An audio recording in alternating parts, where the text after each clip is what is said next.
تو منٹ بھر میں ہوگا. غریبی دور کرنی ہے, یہ سب کے سب مالدار لوگ ہیں, منٹ بھر میں غربت دور ہو سکتی ہے. بیماریاں دور کرنی ہے, یہاں پر متخصص ڈاکٹر, طبیب, حکیم سب موجود ہیں, ان سے مشورہ لے کر وہ کام ہو سکتے ہیں. یعنی سیاسی لحاظ سے تمام, یعنی کوئی بھی مسئلہ ایسا نہیں ہے جو اس عظیم لاکھوں کے مجمع میں حل نہ ہو سکے. لیکن عام طور سے کیا ہوتا ہے کہ بھائی لوگ گئے, ایک تو ہمارے یہاں تصور ہی یہ خاص کر ہمارے بر صغیر میں کہ جب انسان بالکل 60-70 سال کا 80 سال کا ہو جاتا ہے تب سوچتا ہے کہ بھائی حج کراؤ. تو یہ ایک غلط روش ہے جو ہمارے یہاں رائج ہے, بلکہ حج جو ہے حقیقت میں جوانوں کا ہی حق ہے. کوشش پوری ہونی چاہیے. ویسے اگر میں تو سمجھتا ہوں اگر نیت کریں تو اللہ سب راستے نکالتا ہے اور وہ بلاتا ہے پھر اپنے. بالکل. اب جیسا آپ نے کتنی بڑی بات بتائی کہ آج سے 1400 سال پہلے یہ کہا جا رہا ہے کہ تمام مسلمان جمع ہوں ایک جگہ اور یہ سب سوچیں. یہ آج کانفرنس ہوتی ہیں, آج یہ تمام ممالک اپنے جمع ہوتے ہیں, یہ میٹنگیں کرتے ہیں, یہ آج کی باتیں. یہ اللہ نے جب اللہ نے اس وقت کہتے ہیں مسلمانوں کو ایک ہدایت کر دی کہ بھائی اس طرح سے جمع ہو, تو اپنے مسئلے مسائل رکھو, ایک دوسرے سے گفتگو کرو, اس کا حل نکلے گا. جب سوچو گے, جب غور کرو گے, جب ایک دوسرے کا تعاون رہے گا اور اتحاد کے ساتھ تم آگے بڑھو گے تو تمہیں کامیابی ملیں گی. تو یہ ایک طریقے سے کانفرنس ہے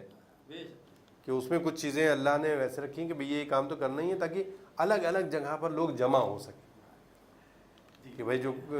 فرض کیجیے عمرہ کرنے کے لیے گیا, مکے میں ملاقات نہیں ہو پائی تو مدینے میں ہو جائے, مدینے میں نہیں ہو پائی تو چلو کہتے ہیں عرفات میں ہو جائے گی. ان چھوٹی جگہ میں سب لوگ جمع ہو جائیں گے, مزدلفہ میں ہو جائے گی, منی میں ہو جائے گی. پورے موقع دیے.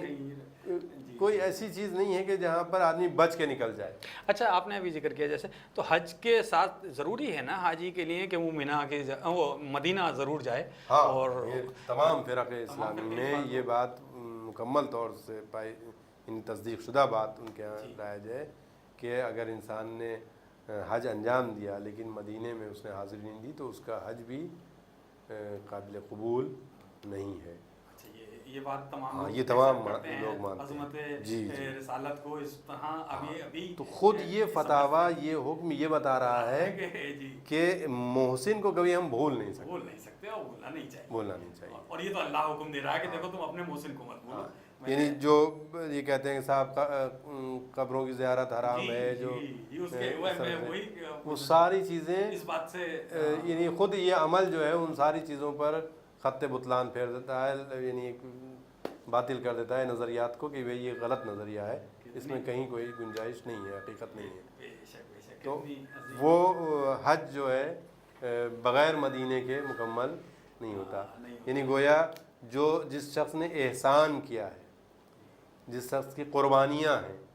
اس کو بغیر یاد کیے ہوئے ہم اللہ سے نہیں جوڑ سکتے. یہی وہ پوائنٹ ہے, ہاں یہی وہ پوائنٹ ہے کہ ہم اہل بیت کو, جس کی خود پیغمبر نے اپنے آخری حج میں, پیغمبر نے بھی جو چیز پیش کی ہے وہ آخری حج میں حجۃ الوداع کے بعد سب کو جمع کیا غدیر کے میدان میں, اور حدیث ثقلین ارشاد فرمائی کہ انی تارکم فیکم الثقلین, کتاب اللہ ہے و عطرتی, اور یعنی میں کتاب کو بھی چھوڑ کے جا رہا ہوں, اپنی عطرت کو بھی چھوڑ کے جا رہا ہوں. یہ دونوں چیزیں ایک دوسرے سے جدا نہیں ہوں. یہ جو رسول اکرم صلی اللہ علیہ وسلم حج کے بعد یعنی خانہ کعبہ مکہ سے مدینہ تک کا سفر کر رہے تھے, جو میدان غدیر وہی راستے میں میدان غدیر پڑتا ہے جہاں پر جوفا کے نزدیک ہے, تو وہاں یہ رسول اکرم صلی اللہ علیہ وسلم نے وہاں رکے. جو لوگ آگے نکل گئے تھے ان کو پیغام پہنچوایا کہ واپس آئیں. جو لوگ نہیں پہنچے تھے ان کا انتظار کیا گیا. ویسا میدان تھا, کانٹوں کا میدان تھا, ببول کے کانٹے وغیرہ تھے, ان سب کو ہٹایا گیا, محنت کی گئی, سمجھا گیا کتنی اس کی اہمیت, اور وہاں پر یہ بتایا گیا کہ بھائی یہ اہل بیت اور قرآن ایک دوسرے سے جدا نہیں. تو یہ اسی احسان کا کہ بھائی ان کا احسان ہے, سیرت ان کے سانچے میں ڈالی گئی ہے, ان کو دیکھ کر ہمیں اسلام کو سمجھنا ہے. آج بھی دنیا والے اگر سمجھنا چاہتے ہیں کہ حقیقی اسلام کہاں ہے تو وہ اہل بیت کی سیرت میں اس کو تلاش کر سکتے ہیں. سبحان اللہ, سبحان اللہ. تو ناظرین, آپ دیکھ رہے ہیں ہدایت ٹی وی کی خاص پیشکش راہ نجات میں ہمارے آج کے اس دہلی اسٹوڈیو میں ہمارے مہمان مولانا حجت الاسلام مولانا سید افروز مصطفیٰ صاحب قبلہ حج کے حوالے سے ابھی بہت عظیم گفتگو کر رہے تھے. ہم تہہ دل سے شکریہ ادا کرتے ہیں اپنے مہمان مولانا سید افروز مصطفیٰ صاحب قبلہ کا. تو ناظرین اب ہمیں اجازت دیجیے, اگلے ہفتے آپ سے پھر ملاقات ہوگی. آپ کا یہ میزبان سلیم امروی آپ سے اجازت چاہتا ہے. والسلام علیکم ورحمۃ اللہ وبرکاتہ. جس نے آپ کو پکارا, جس نے